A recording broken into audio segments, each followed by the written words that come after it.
Thank you everyone for joining me today. I am Caitlin, the editor of International Baking Magazine. Today I have the pleasure of being joined by Karen Deer, the Chief Executive of Craft Bakers Association. Karen, could you just start us off by introducing yourself and talking a little bit about your role at the association? Well, I'm Karen Deer and I'm Chief Executive of the Craft Bakers Association. I've been fortunate enough to work for the CBA for 23 years, and prior to my appointment as Chief Executive Officer, I've held a variety of positions in the organisation, which has given me a fantastic insight into the craft bakery industry and the work of our members and the challenges they faced. It's a great introduction. This year you were appointed the Chief Executive, as after you say a long time at being the association. What would you say your big focuses are for the association going forward? Well, I'm responsible for driving further growth and expansion of the CBA and the services it offers to its members. It is an exciting time for the CBA, and I am looking forward to taking on this challenge. My new role will enable me to focus on growing the association, whilst also ensuring that CBA membership continues to be valuable to all our members and to our industry supporters. And how would you say your experience working for the association for such a long period of time is helping you in your new role? And importantly, how are you ensuring you're remaining informed and in tune with what's going on in the industry? Well, throughout my career at the CBA, I have had the pleasure of working with many leaders in our industry, and of course, a host of experts that you come across in your career. I mean, these are from health and safety, food safety, legal, technical, HR, to name a few. And these connections and experience I've gained over the past 2 decades, they're an integral part of my role. They've enabled me and still enable me in the CBA to provide our members with the best business advice possible and work with government and relevant organisations to, hopefully secure the future of this sector. I think that's certainly a really good point, talking a lot about the future. And I can imagine there's a lot of sometimes uncertainty and a little bit of fear about the survival of craft bakers. Could you talk about maybe the challenges you see facing your members? And also, I would be interested in hearing from you whether you think these challenges have changed.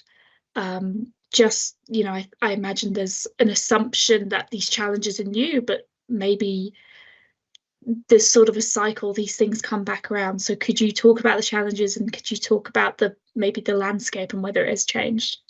Well, as all businesses, big or small, across the country, energy costs are still top of our agenda.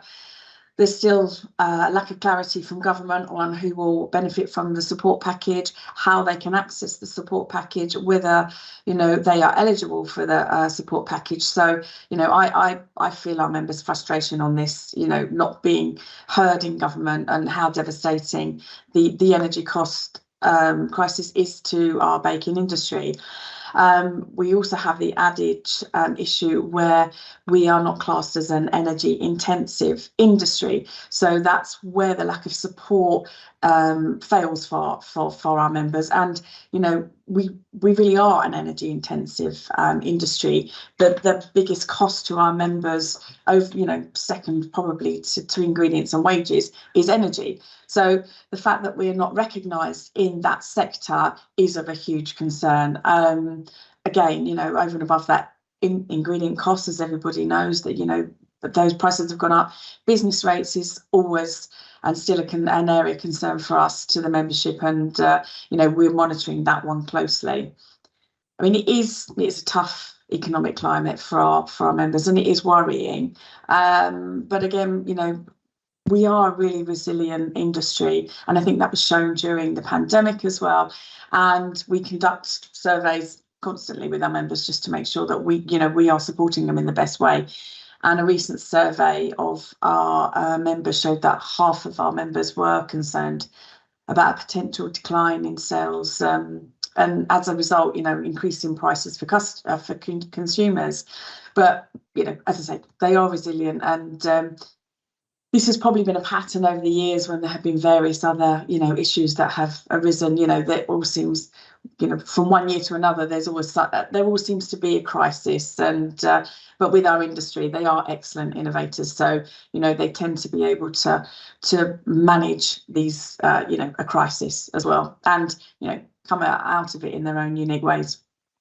Absolutely. I think the resilience is something you can see at the moment. It feels like there are all these challenges are hitting these bakers, and I can imagine it's hard to see above that and see above everything that's going on, like ingredient costs, energy crisis, business rates, and all that. But the fact that these businesses are still going and still surviving, I think, as you say, is testament to the resilience.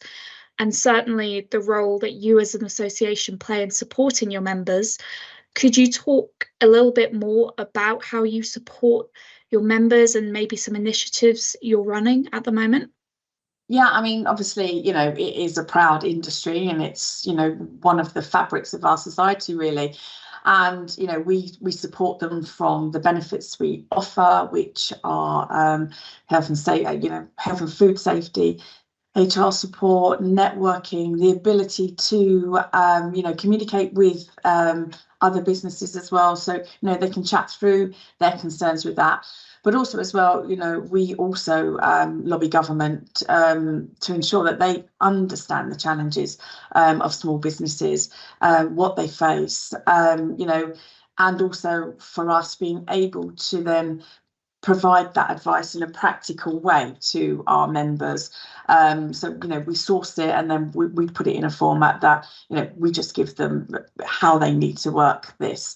And, our research has shown that bakers have implemented themselves cost-saving measures, and that will be simplifying lines, or maybe shutting on a one day, and so they are able also as well at any given time to really switch their business model, which I think does give them an advantage. And again, that's where we can come in, our support for them as an association. We can talk them through those challenges, and and also as well, on top of all of the other benefits we offer, we do have a climate change agreement for our members, which enables them to reduce their levy that they pay to the industry.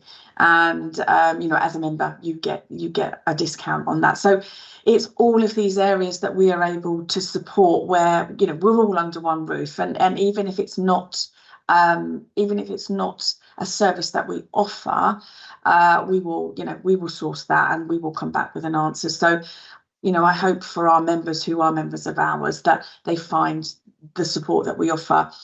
It might just say this is what we cover, but we do cover a lot more. We're a flexible association as well, so we're able to change our business model at any given time to ensure that we're still supporting in the way that we should do. Of course, because you want to listen to the industry and establish what else they might need help with. I wanted to briefly touch on a point you made about communicating to your members. Do you think sometimes with changing regulations, changing laws, challenges, that craft bakers experience this moment of, oh God, I don't know what to do, I don't know how to understand this, I don't know how to interpret it? Do you think that's often where you come in to, as you say, help translate and help provide it in an understandable format? Yeah, and we communicate regularly with our members. As I say, we consistently send surveys out to our members to ensure that we're supporting in the right way, or are there any challenges that they feel are coming up that we need to that we need to be looking at. We communicate with them by email, by text messaging, we telephone call. We have we've just had our first face-to-face business event in 3 years, which was hugely successful. That gives our members the opportunity to talk to us. It gives our members the opportunity to talk to industry, to each other as well. So we try to cover off as many areas as possible. And we constantly ask them, how do you want us to contact you? Some people don't want an email, they'll just want a text message. So we are constantly monitoring that just to ensure that the information that we have, that we are, working on their behalf, gets to them, and it gets to them in the right way, and it gets to them in a timely manner as well. Absolutely.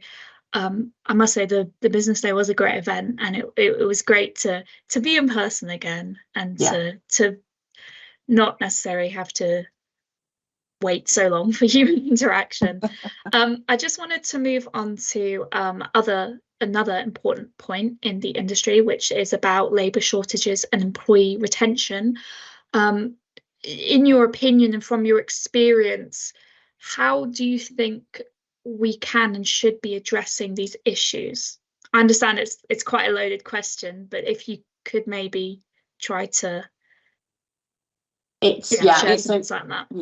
It's a huge issue, and it has been a huge issue in our industry for many years.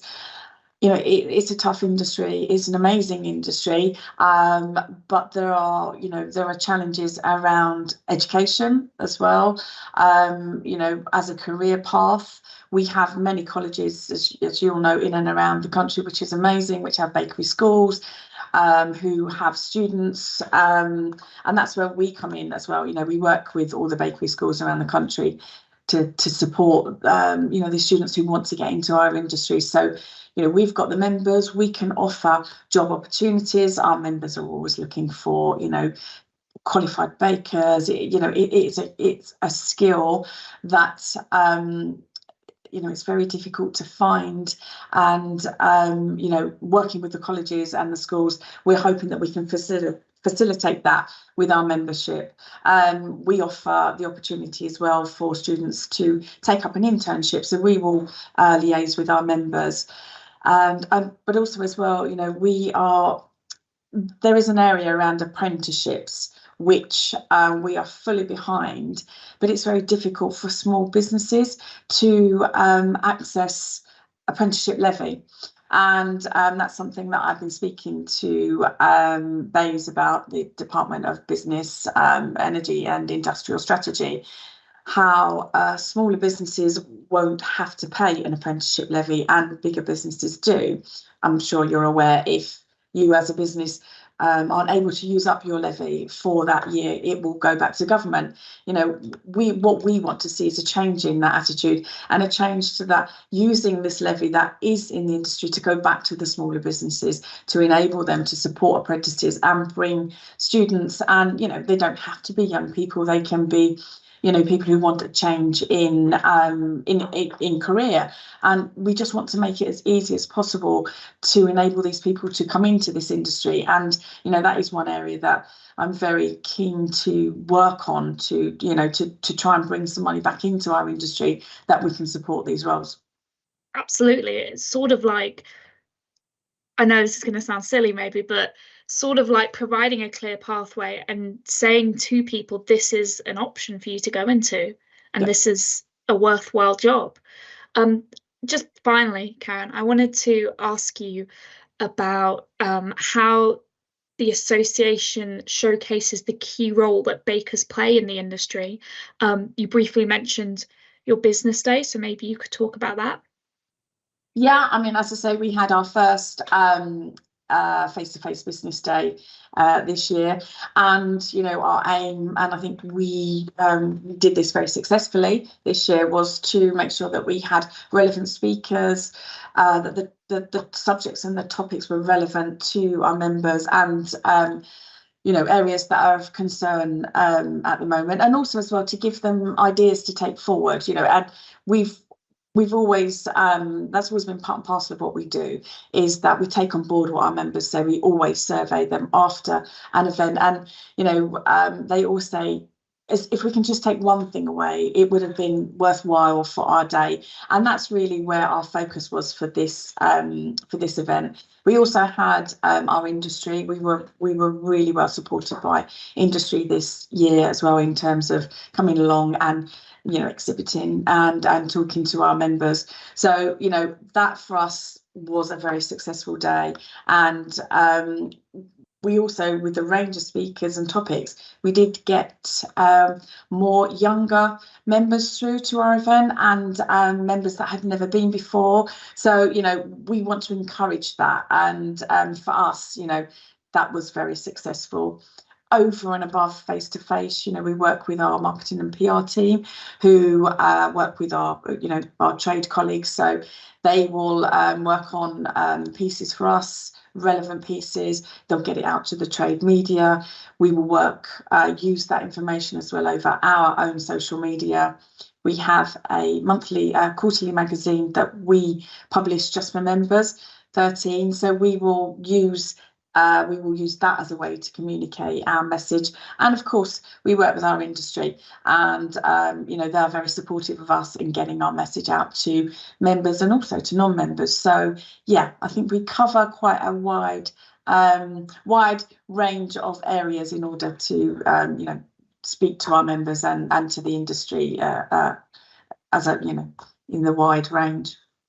Definitely, it sounds like you never stop, which is it's great. Always busy, always busy. Yes, I mean, there's always lots to do, right? So thank you so much, Karen, for speaking with me and for sharing a little bit about what you do. I'm sure we can't cover it all in this time, but for sort of sharing a snapshot and talking about the importance of communication and bringing the industry together. No, it's my pleasure, and thank you. And you know, it's about supporting this industry and raising its profile, and I think we're all on the same page with that.